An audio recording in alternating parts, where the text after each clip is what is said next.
Hello, कैसे हैं आप लोग। आई होप के आप लगे अच्छे होंगे। आपकी जो स्टडी चलेगी बहुत ही बेहतरीन चलेगी। तो आज के क्लास में बात करने वाले हैं क्लास 12 के हिंदी को तमाम क्वेश्चन जो आपके एग्जाम में आने वाला है, ठीक है ना। तो याद रखिएगा मेरे दोस्त, आज के क्लास जो है ना कुछ खास होने वाला है, क्योंकि आज के क्लास में वो सारे क्वेश्चन लाया गया है जो आपके एग्जाम में आने वाला है, ठीक है ना। तो आप किसी भी हाल में और किसी परिस्थिति में सारे क्वेश्चन को देख लीजिएगा, और जितना हम साइड से क्वेश्चन की चर्चा करेंगे ना, उस क्वेश्चन को भी आप लोग नोटबुक पर लिख कर याद करने का कोशिश कीजिएगा, ठीक है ना। तो चलिए बिना टाइम का क्वेश्चन की तरफ बढ़ते हैं। इससे पहले क्लास को लाइक नहीं किए तो क्लास को लाइक कर लेंगे, और साथ में चैनल को भी सब्सक्राइब कर लेंगे, क्योंकि जब भी मैं आपके बीच क्लास कराऊं आपके बीच जो है नोटिफिकेशन पहुंच जाए, ठीक है ना। और 1 नंबर क्वेश्चन की तरफ बात करते हैं। और 1 नंबर क्वेश्चन में कहा जा रहा है, बालकृष्ण भट्ट की रचना निम्न में से कौन है। काफी ज्यादा इंपॉर्टेंट है। बालकृष्ण भट्ट की रचना जो है बातचीत है ना। ऑप्शन ए वाला सही होगा। जूठज पाठ जो है ओम प्रकाश वाल्मीकि जी के द्वारा लिखा गया। रोज पाठ जो है अगेज जी के द्वारा लिखा गया। प्रगति और समाज जो है नामवर सिंह के द्वारा लिखा गया। याद रखिएगा, मैं जितना साइड से बतला रहा हूं उस क्वेश्चन को नोटबुक पर लिखिएगा, और अपने जो है मन से और तन से जो है याद रखने का कोशिश कीजिएगा सारे क्वेश्चन को, ठीक है। चलिए 2 नंबर क्वेश्चन में कहा जाए, झुंड शब्द कौन संज्ञा है। झुंड जो है 1-2 आदमी से तो बिल्कुल नहीं होगा। 10-15 आदमी से हो सकता है, तो समूह से हो सकता है, यानी समूहवाचक संज्ञा हो सकता है। ऑप्शन डी वाला सही हो जाएगा, ठीक है ना। जैसे कि बाजार आए, मेला आए, ये सब जो होता है ना, वो जैसे अंगूर का गुच्छा बोल दे, ये सारे जो होते हैं समूहवाचक संज्ञा होता है, ठीक है। आप याद रखने का कोशिश कीजिएगा, ठीक है। चलिए 3 नंबर क्वेश्चन में कहा जा रहा है, भारतवर्ष शब्द जो है कौन सा संज्ञा है। आपके एग्जाम में यह प्रश्न जो है ना, ये भारतवर्ष जो है कई बार जो है पूछल जा चुका है। आप याद रखिएगा कि भारतवर्ष जो है कौन शब्द का संज्ञा है। कहिएगा भारतवर्ष नाम है, हमारा भारतवर्ष जो है नाम है, यानी क्या होगा, व्यक्तिवाचक संज्ञा हो जाएगा। याद रखिएगा ऑप्शन डी वाला सही होगा। क्या हो जाएगा, ऑप्शन डी हो जाएगा। 3 का ऑप्शन याद रखिएगा। चलिए अगला क्वेश्चन कहा जा रहा है, अवैसी संज्ञा जिसके खंड समर्थक होते हैं उसे क्या कहते हैं। उसे अवैसी संज्ञाएं जिसके खंड समर्थक होते हैं उन्हें जो हम लोग कहते हैं ना, क्या कहते हैं, यौगिक कहते हैं। और जिसे खंड समर्थक नहीं होता है उसे हम लोग रूढ़ कहते हैं। जिसका खंड समर्थक नहीं होता है उसे रूढ़ कहते हैं, और जिसका खंड समर्थक होता है उसे यौगिक कहते हैं। याद रखिएगा ऑप्शन करेक्ट भी होगा। याद रखिएगा, मैं स्पष्ट रूप से बतलाने का कोशिश कर रहा हूं, आप समझने का कोशिश जरूर कीजिएगा, ठीक है। चलिए नेक्स्ट क्वेश्चन की तरफ बात करते हैं। और 5 नंबर क्वेश्चन करें, कौन आता है कौन सर्वनाम का उदाहरण है। कौन आता है कौन सर्वनाम का उदाहरण है। जल्दी से जो है 5 का ऑप्शन बतला दीजिए। कहिएगा सर कौन आता है, यानी प्रश्न की बात किया जा रहा है, यानी मतलब किसी से प्रश्न पूछा जा रहा है ना। ऑप्शन ए वाला सही होगा। 5 का ऑप्शन ए हो जाएगा, याद रखिएगा, ठीक है। चलिए 6 नंबर क्वेश्चन करें, आलस्य करें। आलस्य शब्द का विशेषण क्या होगा। आलस्य शब्द का विशेषण जो हो जाएगा वो आलसी हो जाएगा, ठीक है ना। काफी ज्यादा विशेषण से क्वेश्चन पूछे जाते हैं, और बहुत आसान क्वेश्चन पूछे जाते हैं। आप याद रखने का कोशिश कीजिएगा, ठीक है ना। जैसे कि कुछ उदाहरण दे देगा, भारतवर्ष ले लीजिए, है ना। देखिए भारत का भारतीय हो जाएगा, समाज का सामाजिक हो जाएगा, पर्वत का पर्वतीय हो जाएगा, जात का जातीय हो जाएगा। ये सारे याद रखिएगा, आपके एग्जाम में आता है सारे प्रश्न, ठीक है ना। इसका विशेषण हमने बताया, ठीक है ना। चलिए 7 नंबर क्वेश्चन का, पुराण शब्द का विशेषण क्या होता है। पुराण शब्द का विशेषण क्या होने वाला है, पौराणिक होगा। हाँ बिल्कुल ऑप्शन ए हो जाएगा, ठीक ना। चलिए अगला क्वेश्चन 8 नंबर क्वेश्चन में कहा जा रहा है, ग्राम शब्द का विशेषण क्या होगा। ग्राम शब्द का विशेषण हम बोले ना कि विशेषण से कम काफी ज्यादा क्वेश्चन आता है, 3 से 4 नंबर क्वेश्चन आ जाता है। तो आप याद रखिएगा तब ना मारिएगा वहां पर। तो ग्राम शब्द का विशेषण ग्रामीण होगा। ऑप्शन सी में दिया है, ऑप्शन सी वाला सही होगा। 8 का ऑप्शन सी होगा, याद रखिएगा। 9 नंबर क्वेश्चन करें, कारक के कितने भेद होते हैं। कारक जो होता है 8 प्रकार के होते हैं, मतलब 8 गो भेद होते हैं, ठीक ना। ऑप्शन डी वाला सही होगा। 9 का ऑप्शन डी हो जाएगा मेरे दोस्त, याद रखिएगा, ठीक है। और जितने बच्चे अभी तक क्लास को लाइक नहीं किए, मेरे भाई आप लोग क्लास को लाइक कर लीजिए। कहना पड़ता है क्लास को लाइक करने के लिए, ठीक है। आप लोग समझदार है, और आपको जो है तो बिना कहले क्लास को लाइक कर देना चाहिए, है ना। तो प्लीज सारे बच्चे क्लास को लाइक कर लेंगे, साथ में टाइम मिले तो सब्सक्राइब भी कर लेना है, ठीक है। चलिए अगला क्वेश्चन 10 नंबर क्वेश्चन करें, यशोदा का संधि विच्छेद क्या होता है। यह प्रश्न आपके एग्जाम में कई बार पूछा जा चुका है, याद रखिएगा। यशोदा का संधि विच्छेद जो होता है यसा जोर दा होता है, याद रखिएगा, ठीक है ना। ऑप्शन ए में कहिएगा, हाँ ऑप्शन ए में है, ऑप्शन ए वाला सही होगा। चलिए 11 नंबर क्वेश्चन में कहा जाए, संसार का संधि विच्छेद क्या होता है। समजोर सार होता है मेरे दोस्त, समजोर सार होता है। कहीं दिया है क्या, देखिए तो 11 का ऑप्शन क्या होगा, ऑप्शन ए में दिया है, ऑप्शन ए वाला सही हो जाएगा, ठीक है। याद रखिएगा इस सारे प्रश्न आपके एग्जाम में आ चुका है, ठीक है ना। मैं मैं जितना क्वेश्चन बतलाया हूँ, जितना क्वेश्चन बतला रहा हूँ, कभी ना कभी आपके एग्जाम में आयल है, तो आप याद रखिएगा, ठीक है ना। चलिए 12 नंबर क्वेश्चन में कहा जा रहा है पवन शब्द का संधि विच्छेद क्या होगा? प जोर अन होता है, प जोर अन होता है पवन का संधि विच्छेद, यानी ऑप्शन ए में है, ऑप्शन ए वाला सही होगा, 12 का ऑप्शन ए हो जाएगा, याद रखिएगा। चलिए नेक्स्ट क्वेश्चन 13 नंबर क्वेश्चन करेंगे बालकृष्ण भट्ट किस युग्म के रचनाकार है? बालकृष्ण भट्ट किस युग्म के रचनाकार है? अगर युग्म पूछ रहा है तो भारतेंदु युग्म मार दीजिएगा, ठीक है। अगर काल पूछता, ठीक है ना, काल तो आधुनिक काल मारिएगा, ठीक है। काल पूछेगा तो का आधुनिक काल मारिएगा, ठीक है ना, आप याद रखिएगा, ठीक है। मैं जितना साइड से बतला रहा हूँ आप याद रखने का कोशिश कीजिएगा। कहा जा रहा है बालकृष्ण भट्ट के पिताजी का क्या नाम था? जल्दी बतलाइए ना, 14 का ऑप्शन क्या होने वाला है? कहिएगा सर बालकृष्ण भट्ट जी का पिताजी का नाम बेनी प्रसाद भट्ट है, और बालकृष्ण भट्ट के पिता बेनी प्रसाद भट्ट जी पेशे से क्या थे? तो कहिएगा सर व्यापारी थे, ठीक है। आप याद रखिएगा, मैं जितना स्पष्ट रूप से पूछा जा रहा बतला रहा हूँ इसी तरह पूछा जाएगा एग्जाम में आपके, ठीक है। चलिए 15 नंबर क्वेश्चन करेगा तेरी कुमराई हो गई किस कहानी से संबंधित है? तेरी कुमराई हो गई किस कहानी से संबंधित है? लहना सिंह लड़किया से पूछते थे कि तेरी कुमराई हो गई, तो लड़किया कह के धत करके भाग जाती थी, शर्मा के भाग जाती थी, ठीक ना। तो उसने कहा था पाठ से संबंधित है, यानी ऑप्शन बी वाला सही होगा, याद रखिएगा, ठीक है ना। और कुमराई का अर्थ जो होता है सगाई होता है, मंगनी होता है, याद रखिएगा, ठीक है। चलिए 16 नंबर क्वेश्चन में कहा जा रहा है निम्नलिखित में से कौन सी रचना चंद्रधर शर्मा गुलेरी की है? कौन सी रचना जो है चंद्रधर शर्मा गुलेरी जी की है? कहिएगा सर ये जो है ना, ये जो है पुरानी हिंदी है, ठीक है ना। 16 के ऑप्शन बी हो जाएगा, ठीक है ना। ये जो है गुलेरी जी की रचना है, याद रखिएगा। जानवर और जानवर जो है मोहन राकेश जी की रचना है, आप याद रखिएगा। पदावती जो है बालकृष्ण भट्ट जी की रचना है, पदावती जो है बालकृष्ण भट्ट जी की रचना है, याद रखिएगा, ठीक है। चलिए अगला क्वेश्चन कह रहा है उसने कहा था कहानी का नायक कौन है? उसने कहा था कहानी के जो नायक है वो कौन है? तो लहना सिन्हा है, कहिएगा जी गुरु जी, ऑप्शन ए वाला सही हो जाएगा, ठीक है। 18 नंबर क्वेश्चन का जयशंकर प्रसाद के बचपन का नाम क्या था? जल्दी बताइए जयशंकर प्रसाद के बचपन का जो नाम था वो क्या था? तो आप कहिएगा सर जयप्रकाश नारायण के बचपन का जो नाम था बाउल था, और बड़े होने पर इसे लोकनायक के नाम से लोग जानने लगे। भारत की जनता जो है इसे लोकनायक के नाम से जानने लगे, याद रखिएगा, ठीक है। याद रखिएगा, हम लोग जितना साइड से बतला रहे हैं उस क्वेश्चन को याद रखिएगा। कहा जा रहा है रिट्रॉक्शन ऑफ इंडियन पॉलिटिक नामक पुस्तक किसने लिखी है? किसने लिखी है रिट्रॉक्शन ऑफ इंडियन पॉलिटिक नामक? ये जो है जयशंकर प्रसाद जी के द्वारा लिखा गया, बिल्कुल ऑप्शन नानिस का ऑप्शन जो हो जाएगा सी हो जाएगा, याद रखिएगा, ठीक है ना।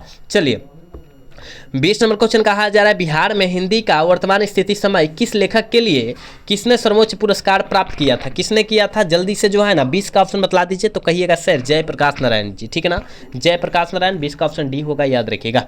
21 नंबर क्वेश्चन में कहा जा रहा है अर्धनारीश्वर शीर्षक निबंध के जयशंकर और पार्वती का किस प्रकार का रूप है? काल्पित, ठीक है, कल्पित लिखा गया है यहाँ पर, लेकिन काल्पित होता है, ठीक है ना। काल्पित यहाँ देखिए ना, ऑप्शन सी में दिखा दिया है, ऑप्शन सी वाला सही होगा, ठीक है। 32 नंबर क्वेश्चन करेगा अर्धनारीश्वर पाठ की हिंदी साहित्य की कौन सी विधा है? देखिए यह जो है अगर अर्धनारीश्वर पाठ जो है कौन से लेखक लिखे हुए हैं? कहिएगा सर रामधारी सिंह दिनकर लिखे हुए हैं, लेकिन यह जो है विधा पूछा जा रहा है, यानी निबंध है कि नाटक है, क्या आत्मकथा है कि क्या है? जल्दी बतलाइए ना। कहिएगा गुरु जी ये जो है ना वो ये जो है क्या है? कहिएगा सर निबंध है, ठीक है ना, ऑप्शन बी वाला सही होगा। 32 का ऑप्शन बी, सॉरी 22 का ऑप्शन बी होगा, याद रखिएगा। 23 नंबर क्वेश्चन का मालती किस कहानी की पात्रा है? मालती जो है किस कहानी की पात्रा है? रोज कहानी की पात्रा जो है मालती है, रोज कहानी के लेखक जो है अंगेज जी है, ठीक है ना। रोज कहानी के लेखक कौन है? अंगेज जी है, याद रखिएगा। मैं जितना साइड से क्वेश्चन आपको दे रहा हूँ बतला रहा हूँ ना, उस क्वेश्चन को नोटबुक पर लिखिएगा और अच्छे तरीके से याद रखने का कोशिश कीजिएगा, ठीक है। चलिए यहाँ 24 नंबर क्वेश्चन का अंगेज जी के पिता का क्या नाम था? जल्दी बतलाइए ना, अंगेज जी के पिता का जो नाम था वो क्या था, ठीक है। तो आप कहिएगा सर अंगेज जी के पिता का नाम डॉक्टर हीरानंद शास्त्री था, ऑप्शन सी हो जाएगा। लेकिन माता जी का नाम पूछ दे तब का मरिएगा?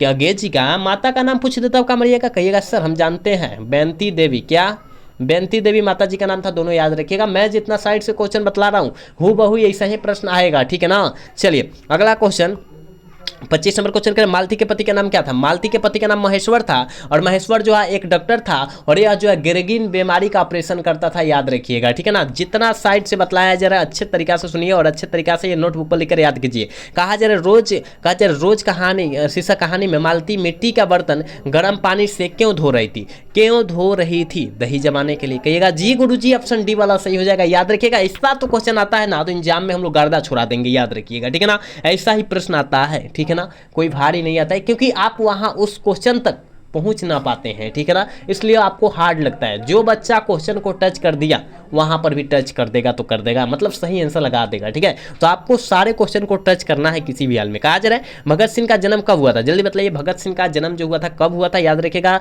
28 सितंबर 1907 को हुआ था, और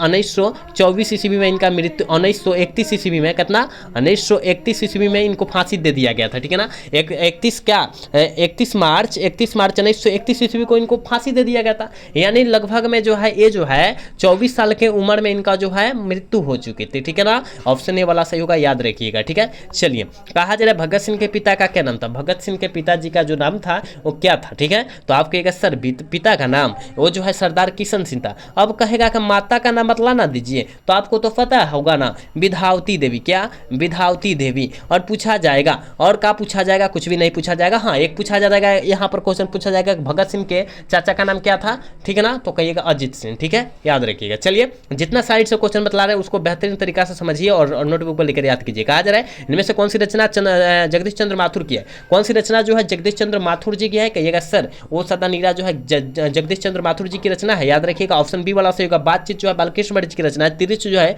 उदय प्रकाश जी की रचना है। हंसते हुए मेरा अकेलापन जो है मलय जी की रचना है, याद रखिएगा। मैं जितना साइड से क्वेश्चन सारे बतला रहा हूँ उस क्वेश्चन को अच्छे तरीके से याद रखिएगा। मैं बार बार यही बात बोल रहा हूँ, जितना साइड से क्वेश्चन बताया जा रहा है उस क्वेश्चन को अच्छे तरीके से याद रखिएगा। चलिए, 30 नंबर क्वेश्चन करेंगे। धांगरों को 18वीं शताब्दी के अंत में किस कार्य के लिए लाया गया था, किस कार्य के लिए लाया गया था। आप कहिएगा सर वो जो है नील के खेती कराने के लिए लाया गया था, अंग्रेज के द्वारा लाया गया था, ठीक है ना, अंग्रेज के द्वारा लाया गया था यह, ठीक है ना, किसान के लिए, किसान को लाया गया था। कहा जा रहा है गंडक नदी की चर्चा किस शीर्षक पाठ में है, वो सदा नीरा पाठ में है, कहिएगा सर हाँ, ऑप्शन ए वाला सही होगा, याद रखिएगा, ठीक है। 32 नंबर क्वेश्चन करें। मोहन राकेश रचित नाटक संग्रह है, मोहन राकेश द्वारा रचित नाटक संग्रह जो है क्या है, कहिएगा सर हमें पता है कि यह जो है वो जो है आषाढ़ का एक दिन है, अंडे का छिलके भी होता है, याद रखिएगा। कहा जा रहा है मोहन राकेश किस आंदोलन के प्रमुख हस्ताक्षर थे, मोहन राकेश जी किस आंदोलन के प्रमुख हस्ताक्षर थे। आप कहिएगा सर किस आंदोलन के, हमें पता है नई आंदोलन के, सॉरी नई आंदोलन, हाँ नई आंदोलन, याद रखिएगा, ठीक है ना। मोहन राकेश ने पूछा जा रहा है। चलिए, कहा जा रहा है नाटक के क्षेत्र में जयशंकर प्रसाद के बाद सबसे प्रतिभा माने जाते हैं वो जो है मोहन राकेश जी माने जाते हैं। ऑप्शन डी में दिया है, ऑप्शन डी वाला सही होगा, ठीक है ना। याद रखिएगा, मैं अच्छे लेवल से क्वेश्चन कराया जा रहा है मेरे द्वारा, ठीक है ना, तो आप अच्छे तरीका से सारे क्वेश्चन को रट लीजिएगा, पढ़ लीजिएगा और अपने नोटबुक पर जितना एक्स्ट्रा क्वेश्चन बतलाया जा रहा है उसको जो है लिख कर याद कर लीजिएगा, ठीक है। चलिए, नेक्स्ट क्वेश्चन 35 नंबर क्वेश्चन में कहा जा रहा है मानक बिस्नी के दूध की जगह क्या मांगता था, पानी, ठीक है ना, पानी मांगता था, ऑप्शन ए वाला सही होगा, ठीक है। चलिए, 36 नंबर क्वेश्चन करके जनयुग पत्रिका के संपादक कौन थे, पत्रिका के संपादक जो है कौन थे, जल्दी 36 का ऑप्शन बतला दीजिए क्या होने वाला है, ठीक है। आप कहिएगा सर ऑप्शन सी होने वाला है, नामवर सिंह थे ना, हाँ बिल्कुल ऑप्शन सी होगा। चलिए, 37 नंबर क्वेश्चन में कहा जा रहा है नामवर सिंह के ललित निबंध का नाम क्या है, नामवर सिंह के ललित निबंध का नाम जल्दी बतला दीजिए वो क्या है, कहिएगा सर बकलम खुद, बिल्कुल ऑप्शन ए हो जाएगा, ठीक ना। चलिए, 37 नंबर क्वेश्चन हो गया। 38 नंबर क्वेश्चन में कहा जा रहा है सदियों का संतत किस शीर्षक कृति जो है किनकी है, सदियों का संतत जो है किसकी कृति है। आप कहेगा सर ओम प्रकाश वाल्मीकि जी की कृति है, बिल्कुल ऑप्शन ए हो जाएगा, याद रखिएगा। 39 नंबर क्वेश्चन का झूठन शीर्षक आत्मकथा के लेखक लेखक के बड़े भाई का नाम क्या था, बड़े भाई के नाम जो है क्या था। आप कहेगा सर आगे जूठन पाठ बतला ना जी किसके द्वारा लिखा गया है, कहेगा सर ओम प्रकाश वाल्मीकि जी के द्वारा लिखा गया है। और यहाँ जो है बड़े भाई का नाम पूछा जा रहा है, कहिएगा सर सुखवीर का था, सुखवीर था, ऑप्शन ए वाला सही होगा, याद रखिएगा। चलिए, 40 नंबर क्वेश्चन का कौन सा मास्टर है वो जो मेरे लड़के से झाड़ू लगवा रहे हैं, यह किस कथन का है, यह किस कथन से है, मतलब किसके द्वारा यह बात बोला गया है। आप कहिएगा सर यह बात किसके द्वारा, हम जानते हैं कि यह जो बात जो बोला गया था वो जो है लेखक के पिताजी के द्वारा बोला गया था, ठीक है ना। और अपने बेटे को जो है प्यार से मुंशी जी कहते थे, कौन, लेखक के पिताजी, ठीक है ना, याद रखिएगा, ठीक है ना। चलिए, अगला क्वेश्चन 41 नंबर क्वेश्चन करें। यथा कि इस लेन देन का ही नाम संसार है, यह पंक्ति जो है किसके द्वारा ली गई है, काफी ज्यादा बेहतरीन क्वेश्चन है और यह प्रश्न कई बार आया हुआ है, याद रखिएगा। यह जो है मलय जी के द्वारा लिखा गया, याद रखिएगा, ऑप्शन ए हो जाएगा। चलिए, 42 नंबर क्वेश्चन करें। मलय का मूल नाम क्या था, मलय जी का मूल नाम क्या था, भरत जी श्रीवास्तव कहीं दिया है, कहेगा जी गुरुजी, ऑप्शन बी में दिया, ऑप्शन बी वाला सही हो जाएगा। चलिए, 43 नंबर क्वेश्चन का 1995 ईस्वी में परिवेशन सम्मान किसे प्राप्त हुआ था, 1995 ईस्वी में परिवेशन सम्मान जो है किसे प्राप्त हुआ था, वो ओम प्रकाश वाल्मीकि जी को प्राप्त हुआ था, ऑप्शन ऑप्शन डी वाला सही हो जाएगा। 44 नंबर क्वेश्चन कहेगा तिरिच कहानी के कहानीकार कौन है? तिरिच कहानी के कहानीकार कौन है कहिएगा सर? तिरिच कहानी के कहानीकार जो है ओम प्रकाश वाल्मीकि जी है, बिल्कुल ऑप्शन ए हो जाएगा। 44 का करेक्ट ऑप्शन ए हो जाएगा, याद रखिएगा।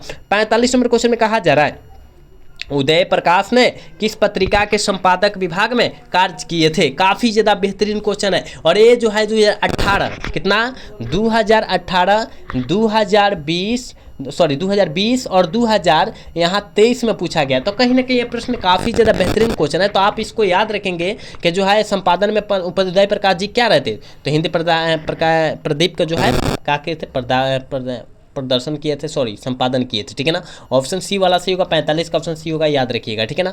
चलिए का उदय प्रकाश, एक मिनट रुकिएगा।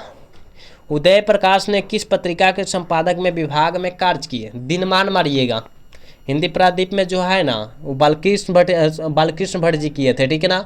बालकृष्ण भट्ट जी हिंदी प्रादीप में किए थे, लेकिन उदय प्रकाश में पूछा जा रहा है। दिनमान मारिएगा, ऑप्शन ए वाला सुधार लीजिएगा, ठीक है ना। ऑप्शन ए वाला सही होगा, ठीक है।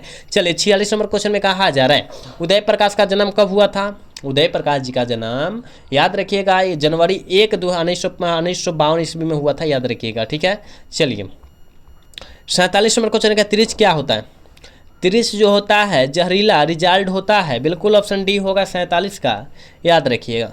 48 नंबर क्वेश्चन का जय कृष्णमूर्ति के अनुसार संपूर्ण विश्व किस अग्रसर है? किस अग्रसर है कहिएगा सर? ये जो है ना ये जो है नाश की ओर है। किसका? नाश की ओर है, बिल्कुल ऑप्शन बी हो जाएगा, याद रखिएगा। 49 नंबर क्वेश्चन का जय कृष्णमूर्ति के संबंध में कौन सा तथ्य सही है? जय कृष्णमूर्ति के संबंध में कौन सा तथ्य जो होता है सही होता है कहिएगा? जय कृष्णमूर्ति के वे प्राय बोलते थे, संभाषण करते थे, बिल्कुल ऑप्शन डी हो जाएगा, याद रखिएगा। और आज के क्लास के लास्ट क्वेश्चन 50 नंबर क्वेश्चन है बचपन में किस वातावरण में रहना अति आवश्यक है? काफी ज्यादा बेहतरीन है, जल्दी से इसका आंसर बतला दीजिए क्या होने वाला है, ठीक है ना। सारे बच्चे बतलाइए क्योंकि यहाँ हम 1 मिनट रुकेंगे, ठीक है ना। 1 मिनट रुक जाएंगे, जल्दी से इसका आंसर बतला दीजिए कि बचपन में किस वातावरण में रहना सबसे अति आवश्यक है, ठीक है ना। आप सभी को पता होगा कि बचपन में रहना स्वतंत्र अवस्था में सबसे ज़्यादा आप सबको जो है वो इस वातावरण में रहना आवश्यक है, ठीक है ना। जैसे कि हम लोग आज़ाद रहते हैं ना, बचपन में आज़ाद रहते हैं, कुछ का टेंशन नहीं रहता है, कुछ का नहीं, केवल खाने का टेंशन रहता है, खाइए और सुतिए खेलिए, है ना,